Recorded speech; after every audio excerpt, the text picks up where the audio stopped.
Doctor ortho Ayurvedic oil and capsule, अब दर्द भी घुटने टेकेगा। ऑपरेशन सिंदूर 2.0 की तैयारी में जुटा भारत, तीनों सेनाएं अगले युद्ध के लिए हो रही तैयार, आर्मी चीफ का बड़ा बयान।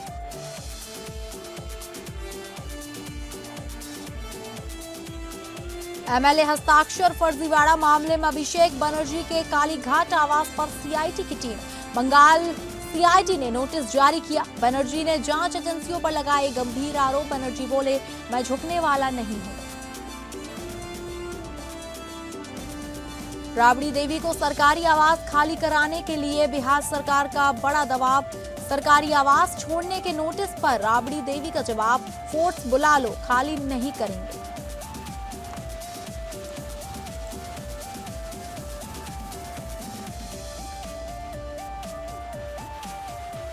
नमस्कार, आप सभी का बहुत बहुत स्वागत है और मैं हूं आपके साथ अंकिता सिंह। शुरुआत करेंगे बुलेटिन की, जहां भारतीय सेना प्रमुख जनरल उपेंद्र द्विवेदी ने एक ऐसा ऐलान किया है जिसे सुनकर पाकिस्तान की रात की नींद उड़ जाएगी। जी हां, आर्मी चीफ ने एक बड़ा बयान ऐलान करते हुए कहा कि भारत अब ऑपरेशन सिंदूर 2.0 की तैयारी कर रहा है। उन्होंने इस बात पर जोर दिया कि पहलगाम आतंकी हमले के बाद पाकिस्तान की कार्रवाई के जवाब में अपनाई गई सैन्य रणनीति अभी भी वैसे ही चल रही है। हम और मेहनत से युद्ध की तैयारी में 24 घंटे जुट गए हैं। समाचार एजेंसी एएनआई से बात करते हुए सेना प्रमुख ने कहा कि ऑपरेशन सिंदूर अभी भी जारी है और मौजूदा स्थिति में अस्थायी रूप से युद्ध विराम किया गया है।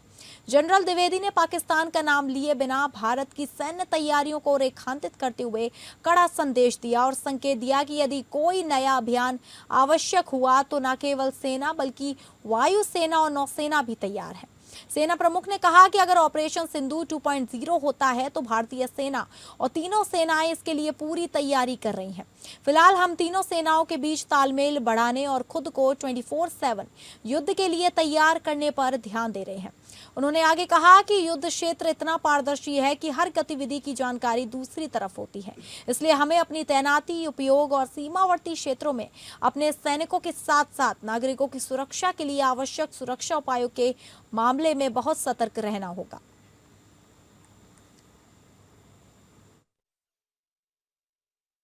As far as Operation Sindoor is concerned, firstly, it is still continuing. There is temporary cessation of hostilities. So the Indian Army or all the three services are preparing well for Operation Sindoor 2.0 if it takes place. Presently, we are looking at enhancing our synergy within the three services.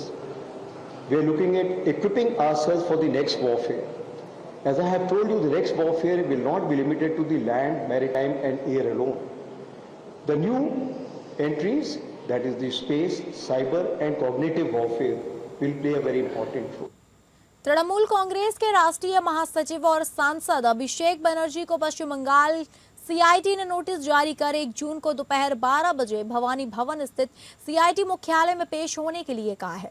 शनिवार को CID की 5 सदस्यीय team Kolkata के कालीघाट स्थित उनके आवास पहुंची और उन्हें नोटिस सौंपा। पश्चिम बंगाल में कथित एमएलए सिग्नेचर फर्जीवाड़ा मामले की जांच तेज हो गई है। सीआईडी टीम टीएमसी सांसद अभिषेक बनर्जी के कोलकाता स्थित घर पहुंची, लेकिन वह नहीं मिले। मामले में कई टीएमसी विधायकों से पूछताछ हो चुकी है। दरअसल यह पूरा मामला पश्चिम बंगाल विधानसभा में नेता प्रतिपक्ष के पद को लेकर दिए गए एक समर्थन पत्र से जुड़ा है। आरोप है कि इस पत्र में टीएमसी के कुछ विधायकों के हस्ताक्षर फर्जी हो सकते हैं। इसी मामले की जांच सीआईडी जांच कर रही है। बताया जा रहा है कि यह पत्र शोभनंद देव चट्टोपाध्याय को नेता प्रतिपक्ष के तौर पर समर्थन देने के विधानसभा सचिवालय में जमा कराया गया था। नेता प्रतिपक्ष का यह पद कैबिनेट मंत्री के दर्जे के बराबर माना जाता है, लेकिन बाद में कुछ हस्ताक्षरों को लेकर सवाल उठने लगे। नोटिस मिलने के बाद अभिषेक बनर्जी ने कहा कि सीआईडी अधिकारियों को नोटिस व्यक्तिगत रूप से देना था, इसलिए वे उनके आवास पर इंतजार कर रहे थे। उन्होंने कहा उन्हें नोटिस देना था और मुझे उसे व्यक्तिगत रूप से प्राप्त करना था। वे पहले किसी और जगह चले गए थे क्योंकि उन्हें मेरे आवास की सही जानकारी नहीं थी। अपने खिलाफ दर्ज एफआईआर और जांच एजेंसियों की कार्रवाई पर प्रतिक्रिया देते हुए बनर्जी ने कहा कि उन पर दबाव बनाने की कोशिश की जा रही है, लेकिन वे झुकने वाले नहीं हैं। আমি আমার আইনজীবীর সাথে কথা বলবো। প্লিজ প্লিজ ধাক্কাধাক্কি করবেন না অনুরোধ করছি। আমি আমার আইনজীবীর সাথে কথা বলবো, প্লিজ প্লিজ ধাক্কাধাক্কি করবেন না অনুরোধ করছি। बिहार की पूर्व मुख्यमंत्री और विधान परिषद में नेता प्रतिपक्ष राबड़ी देवी को आवंटित सरकारी आवास को लेकर नया विवाद खड़ा हो गया है। सीएम सम्राट चौधरी के नेतृत्व वाली सरकार ने उन्हें सर्कुलर रोड स्थित आवास संख्या 10 खाली करने का निर्देश दिया है। अब इस मामले में सियासत गर्मा गई है। शनिवार दोपहर पटना एयरपोर्ट पर मीडिया से बातचीत के दौरान राबड़ी देवी ने तीखी प्रतिक्रिया दी। उन्होंने कहा कि हम तो चाहते हैं कि फोर्स बुलाकर खाली करा लो, अगर सरकार को जगह खाली करानी है तो प्रशासन और फोर्स का इस्तेमाल करें, लेकिन हम अपनी जगह खाली नहीं करेंगे। बता दें कि लालू प्रसाद अपने परिवार के साथ फिलहाल सर्कुलर रोड स्थित आवास संख्या 10 में रहते हैं। भवन निर्माण विभाग की ओर से जानकारी दी गई है कि 25 नवंबर 2025 को जारी आदेश के तहत नेता प्रतिपक्ष के लिए हार्डिंग रोड स्थित आवास संख्या 39 आवंटित किया गया था। विभाग का कहना है कि नया आवास उपलब्ध कराए जाने के बावजूद राबड़ी देवी ने अब तक सर्कुलर रोड स्थित आवास संख्या 10 खाली नहीं किया है।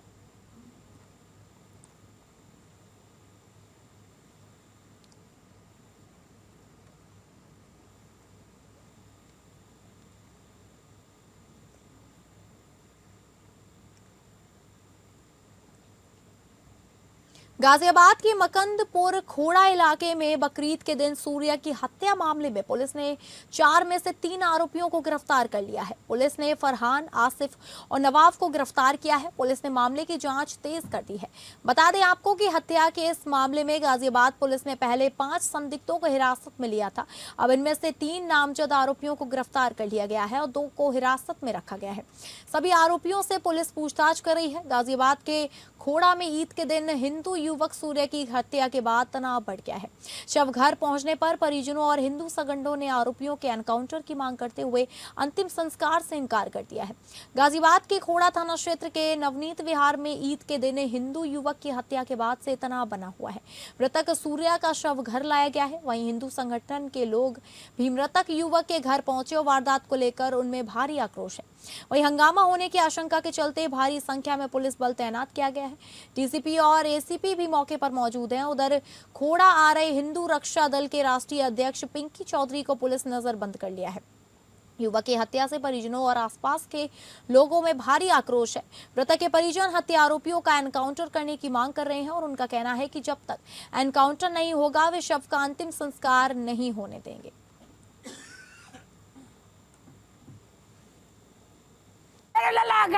मुसलमान ने चक्कू मार मेरे लाल के पेट में। अरे भैया मेरे लाल ने मुल्लन ने, अरे भैया रे मोहम्मद ने मारा है, कल मारा है मेरे लाल को, कल मारा। मेरी बात, हत्यारा कोई भी हो वो बक्सा नहीं जाएगा, उसको खोज निकाला जाएगा और हत्या करने वाले को फांसी पर चढ़ाने के लिए जो कार्रवाई होती है कानूनी, वो कानूनी कार्रवाई की जाएगी।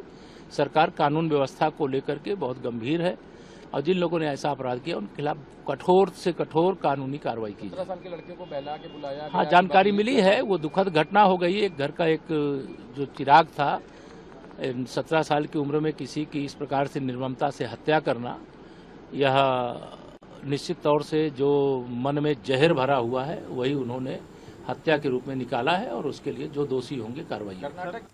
लखनऊ में नौसेना शौर्य वाटिका का आज भव्य लोकार्पण हुआ। रक्षा मंत्री राजनाथ सिंह और सीएम योगी इस परियोजना का उद्घाटन किया। भारतीय नौसेना के शौर्य, पराक्रम और तकनीकी क्षमता को समर्पित यह वाटिका सीजी सिटी में विकसित की गई है। यहाँ स्थापित रिटायर्ड युद्धपोत INS गोमती पर्यटकों के लिए मुख्य आकर्षण होगा। यह देश व प्रदेश के युवाओं को एक नई प्रेरणा देने का भी अवसर है कि भारत की नौसेना के बारे में उसे जानकारी मिलेगी। मुख्यमंत्री योगी ने कहा कि सुरक्षा के बेहतर माहौल में ही विकास की योजनाएं प्रभावी ढंग से आगे बढ़ सकती हैं। याद कीजिए 2017 से पहले इसी उत्तर प्रदेश में हर रोज कर्फ्यू लगता था।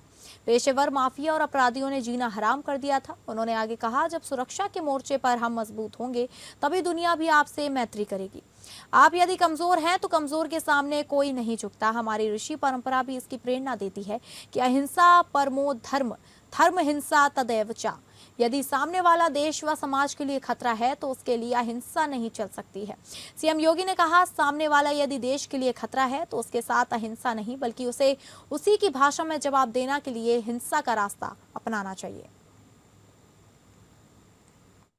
याद करिए 2017 के पहले यही उत्तर प्रदेश था, रोज कर्फ्यू लगता था, पेशेवर माफिया और अपराधी प्रदेश की व्यवस्था में जीना हराम कर दिए थे। उस असुरक्षित वातावरण में निवेश की संभावना, विकास की संभावनाएं अपने आप ही क्षीण हो जाती है। लेकिन जब हमारा सैनिक सुरक्षा के प्रति पूरी प्रतिबद्धता के साथ लग करके अपने कर्तव्यों का निर्वहन करता है तो नागरिकों का भी कर्तव्य बनता है कि वह अपने उन सैनिकों के प्रति सम्मान का भाव रखें। और याद करना, उसी भाव को अंगीकार करते हुए हम लोगों ने लखनऊ में इस नौसेना की इस वाटिका को, इस म्यूजियम को यहां पर आग्रह किया था। और मैं धन्यवाद दूंगा कि आदरणीय रक्षा मंत्री जी की प्रेरणा से नौसेना के अध्यक्ष एडमिरल दिनेश त्रिपाठी जी ने और उनकी पूरी टीम ने हमारी टीम के साथ मिलकर के एक समय सीमा के अंदर इसे पूरा किया। जहां मुख्यमंत्री हेमंत सोरेन ने नगर विकास एवं आवास विभाग की अद्यतन कार्य प्रगति की उच्च स्तरीय समीक्षा करते हुए अधिकारियों से सभी योजनाओं का लाभ आम लोगों को समय पर उपलब्ध कराने के निर्देश दिए हैं। बैठक के दौरान उन्होंने कहा कि नगर विकास एवं आवास विभाग का उद्देश्य सड़क निर्माण, आधारभूत संरचनाओं एवं भवनों का निर्माण के साथ साथ आम जनता के जीवन स्तर को ऊंचा उठाना है। ऐसे में विकासात्मक योजनाओं के समय कार्यान्वयन पर विशेष ध्यान रखने की जरूरत है। साथ ही मुख्यमंत्री ने स्मार्ट सिटी परियोजना, नगर निगम अंतर्गत आधारभूत संरचना, सीवरेज ट्रीटमेंट प्लांट, पेयजल आपूर्ति, यातायात प्रबंधन और कूड़ा निस्तारण आदि नगरीय व्यवस्था को प्रभावी बनाने का निर्देश दिया। इस अवसर पर उन्होंने अधिकारियों से कहा कि रांची स्मार्ट सिटी परियोजना को गति देने हेतु भूमि अधिग्रहण कार्यों को प्राथमिकता दिया जाए और शहरी विकास की सुविधाओं के विस्तार के साथ साथ राजस्व संग्रहण के संसाधनों पर विशेष कार्य हो। इसके अलावा मुख्यमंत्री ने कहा कि नदी किनारे और अन्य जल स्रोतों पर अतिक्रमण कर घर बनाना पर्यावरण और जल निकासी के लिए गंभीर खतरा है। इस तरह के कार्य क्षमा योग्य नहीं है। ऐसे कार्य करने वाले लोगों पर कड़ी कानूनी कार्रवाई करना सुनिश्चित किया जाए। बता दें कि मुख्यमंत्री ने आम नागरिकों से भी अवैध अतिक्रमण कर संरचना तैयार नहीं करने का आग्रह किया है। मुख्यमंत्री ने कहा कि राज्य के राजधानी रांची में अव्यवस्थित कांके डैम के संरक्षण के लिए ठोस एवं प्रभावी कदम उठाते हुए कार्य योजना तैयार करने का निर्देश अधिकारियों को दिया।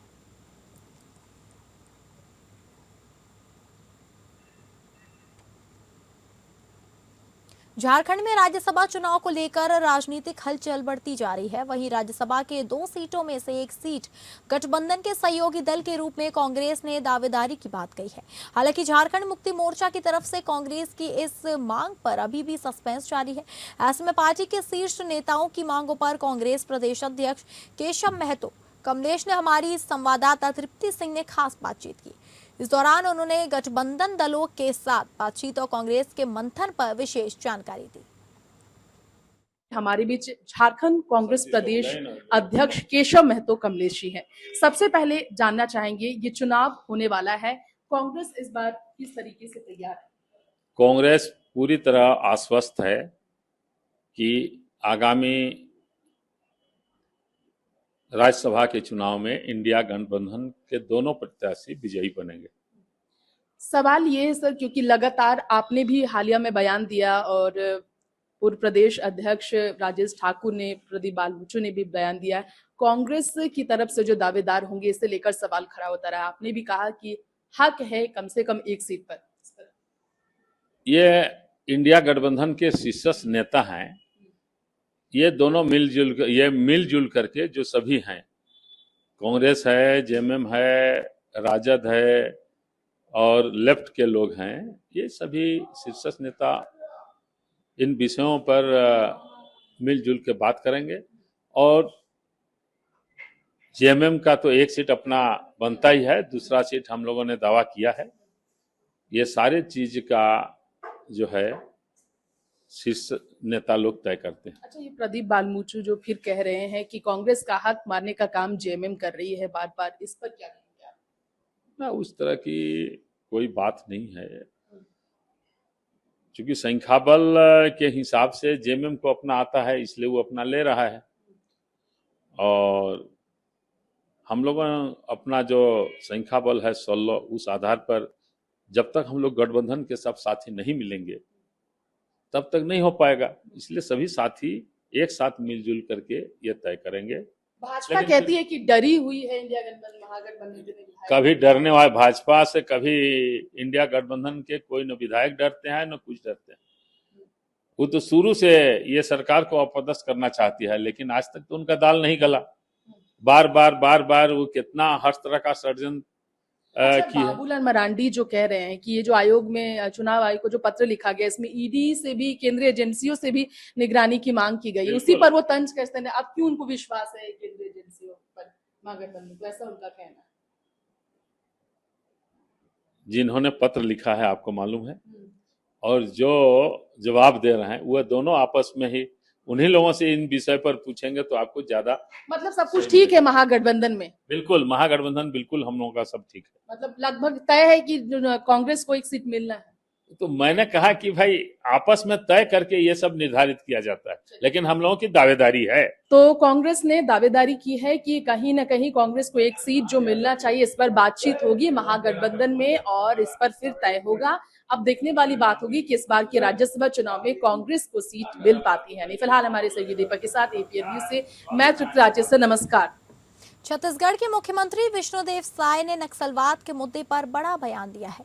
मुख्यमंत्री ने कहा कि केंद्रीय गृह मंत्री अमित शाह के देश से नक्सलवाद समाप्त करने के संकल्प को डबल इंजन सरकार, सुरक्षा बलों के साहस और जनता के सहयोग से सफलता मिली है।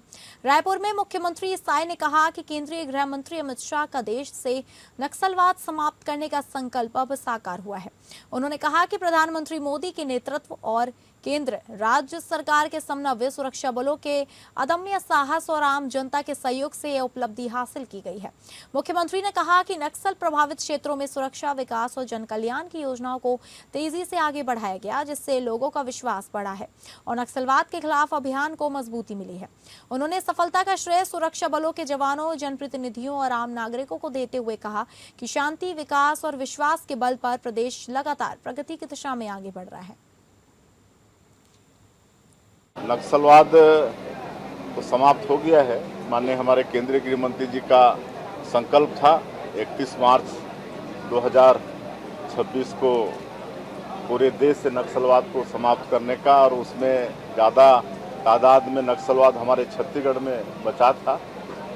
करीब 3/4 नक्सलवाद छत्तीसगढ़ में बचा था, और डबल इंजन की सरकार के कारण और माननीय प्रधानमंत्री जी के आशीर्वाद और गृह मंत्री जी की दृढ़ इच्छा शक्ति और हमारे जवानों के अदम्य साहस और उस क्षेत्र की जनता का समर्थन, ये सब के कारण नक्सलवाद समाप्त हुआ है। अब उस क्षेत्र में तेजी से विकास करने की आवश्यकता है, जिसको हम लोग कर रहे हैं।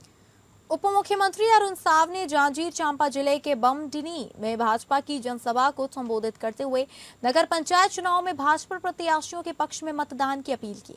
इस दौरान उन्होंने नगर के विकास को लेकर भाजपा का संकल्प पत्र भी जारी किया। बमडिनी में आयोजित विशाल जनसभा में उप मुख्यमंत्री साव ने कहा कि भाजपा सरकार ने बमडिनी को नगर पंचायत का दर्जा दिया है और विकास कार्यों के लिए एक साल में 4 करोड़ रुपए की राशि उपलब्ध कराई है। उन्होंने कहा कि नगर के समग्र विकास और बुनियादी सुविधाओं के विस्तार के लिए भाजपा की जीत आवश्यक है। जनसभा में मंत्री गुरु खुशवंत साहिब के साथ भाजपा अध्यक्ष प्रत्याशी रमेश टडसेना और पार्षद प्रत्याशियों के समर्थन में प्रचार किया गया। उप मुख्यमंत्री ने कहा कि यह चुनाव केवल जनप्रतिनिधि चुनने का नहीं, बल्कि नगर के भविष्य और विकास का चुनाव है। उन्होंने दावा किया कि केंद्र और राज्य में भाजपा सरकार होने से विकास कार्यों को गति मिलेगी। साथ ही जनता से कमल छाप पर मतदान पर स्वच्छ, सुंदर और विकसित बमडिनी के निर्माण में सहयोग करने की अपील की।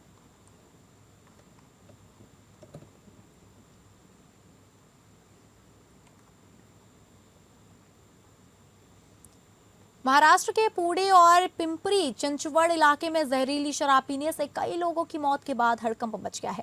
अलग अलग मीडिया रिपोर्ट्स के मुताबिक मृतकों की संख्या 12 से 18 के बीच बताई जा रही है, जबकि कई लोगों का अस्पताल में इलाज अभी भी जारी है। पुलिस और आबकारी विभाग की शुरुआती जांच में मेथनॉल मिली अवैध शराब की आशंका जताई गई है। घटना फुगेवाड़ी, हडपसर, दापोडी और आसपास के इलाकों से जुड़ी बताई जा रही है। कई लोगों की मौत संदिग्ध जहरीली शराब पीने के बाद हुई। पुलिस ने मुख्य आरोपी योगेश वानखेड़े समेत कई लोगों को गिरफ्तार किया है। मुख्यमंत्री ने मामले को गंभीर बताते हुए पूरे नेटवर्क की जांच के आदेश दिए हैं। पोस्टमार्टम और फॉरेंसिक रिपोर्ट का इंतजार किया जा रहा है ताकि मौत की सटीक वजह स्पष्ट हो सके। इस घटना के बाद अवैध शराब कारोबार और प्रशासनिक कार्रवाई को लेकर विपक्ष ने भी सरकार पर सवाल उठाए। पुलिस और राज्य आबकारी विभाग ने ज्वाइंट कार्रवाई करते हुए 8 लोगों को हिरासत में लिया है। इनमें एक अवैध शराब कारोबारी भी शामिल है। जांच में सामने आया कि शराब में मेथनॉल हो सकता है। मामला सामने आने के बाद सीएम देवेंद्र फडणवीस ने जांच के आदेश दे दिए हैं। मी ते व्हिडिओ बघितलेले नाही, परंतु अशा काही आम्हाला कोणी सांगत होता की अशा प्रकारचे व्हिडिओ आहे, परंतु त्या व्हिडिओमध्ये टाइम स्टॅम्प भौतिक जुनी आहे अशा आम्हाला कोणी कळवत होता। मी प्रत्यक्ष त्याबद्दलची पाहणी केलेली नाही, परंतु केल्यानंतर नक्कीच त्याबद्दल आम्ही सीपी साहब से हम मिले, उनसे बात की। उन्होंने बताते वक्त बताया कि पिंपरी चिंचवड़ में 13 मौतें वहां पे इलीगल दारू पीने के कारण हुई, और ये जो पुणे सिटी में हड़पसर में जो 5 मौतें वहां पे हुई है उसके बारे में अभी तक क्लैरिटी नहीं आई। तो हमारा डायरेक्ट प्रश्न ऐसा है कि पिंपरी चिंचवड़ में निकाल भी मिल जाता है या निर्णय भी लिया जाता है कि वहां पे मौतें ये इलिसिट दारू या इलीगल दारू पीने के कारण वहां पे हुई, तो पुणे का पुलिस डिपार्टमेंट अभी तक क्या कर रहा है। उसी के साथ मैं खुद ससून जो गवर्नमेंट का हॉस्पिटल है वहां पे हम गए थे। वहां पे अधिकारी ने हमको इन्फॉर्मेशन देने के लिए ना बोला, या बोला कि कॉन्फिडेंशियल इन्फॉर्मेशन है, लेकिन हमने हमारे लेवल पे इन्फॉर्मेशन निकालने के बाद एक व्यक्ति ब्रॉड डेड था और बाकी 4 जो थे वो ट्रीटमेंट करते करते वहां पे अनफॉर्चुनेटली उनकी डेथ हुई, और पिंपरी चिंचवड़ में 13, तो टोटल 18। तो फिलहाल इस बुलेटिन में इतना ही। नमस्कार।